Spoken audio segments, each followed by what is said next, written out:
One of the things that's disappointed me and frustrated me is the stigma that still exists in 2012 in minority communities about mental health and the problems that many of our community have. And a lot of our communities have taboos about mental health. You know, my son's not sick, no, he's just got, you know, he's a bit nervous or whatever. And it's not just black and minority ethics. The white majority will also cover up with different words for mental health issues. Because every one of us, I don't know whether I am correct, every one of us is affected by something, but we don't accept. And we worked with young black people and young Asian people and older Asian people, older black people to engage with them. Part of that whole thing came out when somebody, I don't know who it is now, quite a long while ago, 6 years ago, said, you know, it's all very well going to talk at people. We've got to actually engage with people. How do we do that? I was approached by a woman from Hillingdon Social Services, and she had a group of black people there looking at their recovery in a workshop, and they jotted down some of the ideas and points they want to cover. So she said to me, send me emails, and Devon, can you take this and turn it into a play so that we can actually look at these issues, but from an art form. Happy Soul, from the day it started, at the time I was the chairperson of the Elders Empowerment Program of the Center for Community Development. And really the Happy Soul team somehow contacted me, and we came for the opening and we had a lovely time, and it was at the Wimbledon Theatre. They showed a lovely Tamil film, and like that we started doing, and every year we are contributing for the festival. Happy Soul has got a huge future in line with the aims and objectives which they're fulfilling, because you know and I know that the mental health issues will continue, and it's about how we address them collectively, making sure we've got the carers and families and the people affected with mental health involved within that, and that's powerful. So we've acted very much as a kind of facilitator. We have a community network. So we work with mosques, temples, community organisations, football clubs, mother and toddler groups, Somali community, Muslim community. Working with the young kids, it was interesting because a lot of them respond more to visual content rather than, you know, seminars and stuff like that. So it was good to kind of, you know, meet up with them, take them through the processes from, you know, the writing to the production, the post-production side of stuff, and also just, you know, in general acting. Don't understand me wrong. I was thinking you've changed the last couple of months, and then I was thinking you should try and get some help. You think what? No, don't understand me wrong, but there's this NSH website that I advise you on if you want to speak to someone and you're going through difficulties. Do you think I'm crazy? No, don't understand me wrong. All I'm saying, I'm worried about you. You think I'm crazy, don't you? What No, kind of friend are you? No, don't understand me wrong. I'm just trying to help you. I'm worried about you.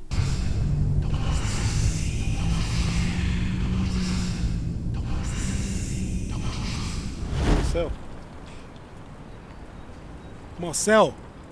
Right. Oh, you got me a bit shook there, man, fam. Are you right? Shit. Yeah, bad. I'm cool, sure? bad. You sure?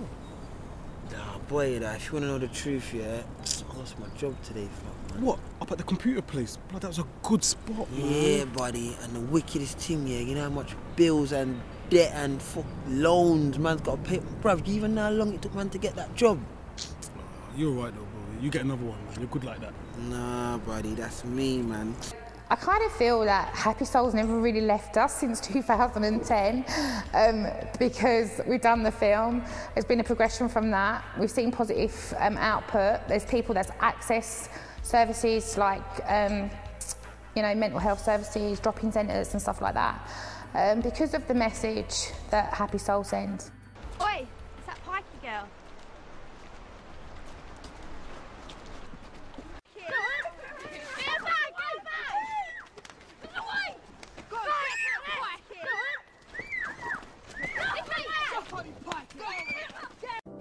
My mum always said to be careful with gorgeous.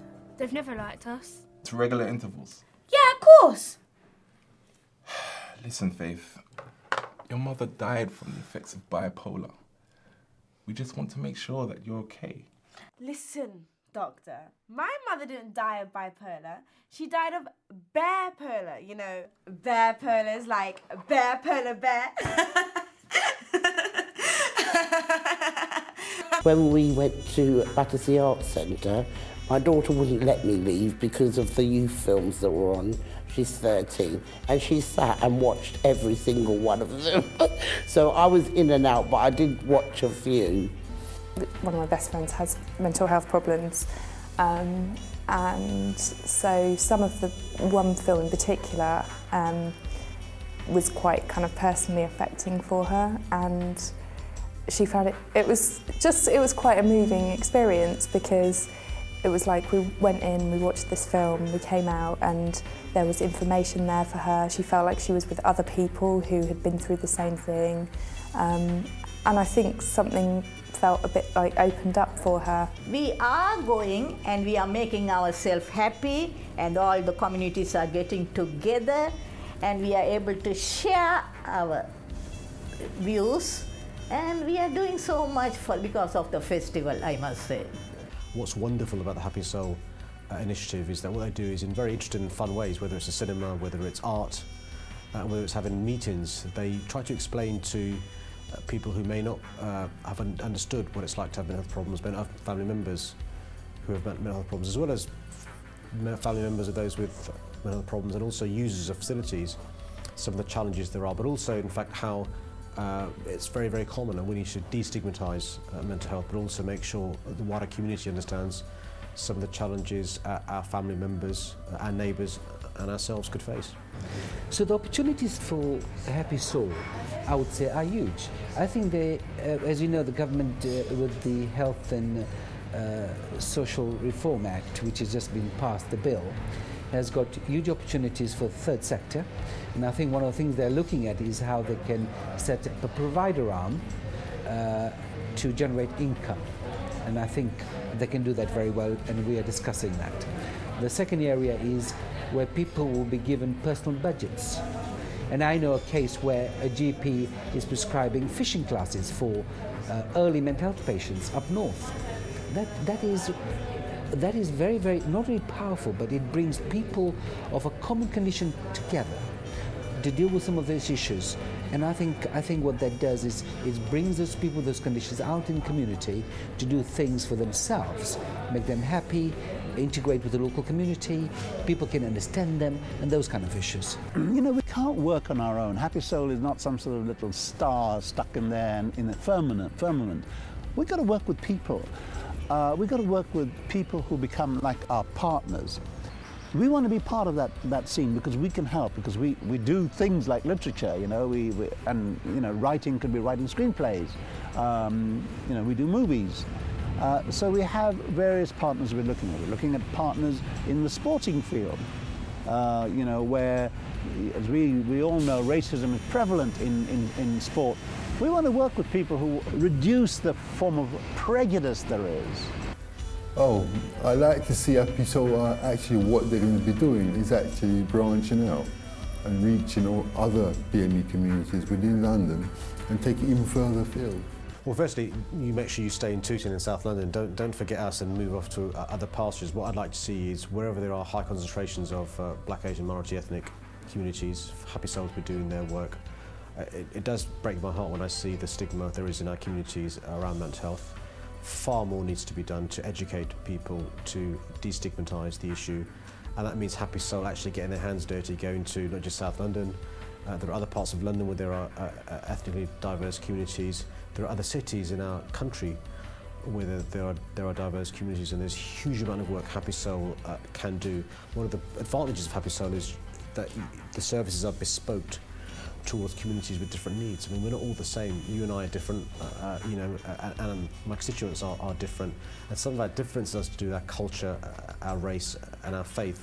And what Happy Soul manages to do is to reach those hard-to-reach parts of our community, and you've got to carry on doing that.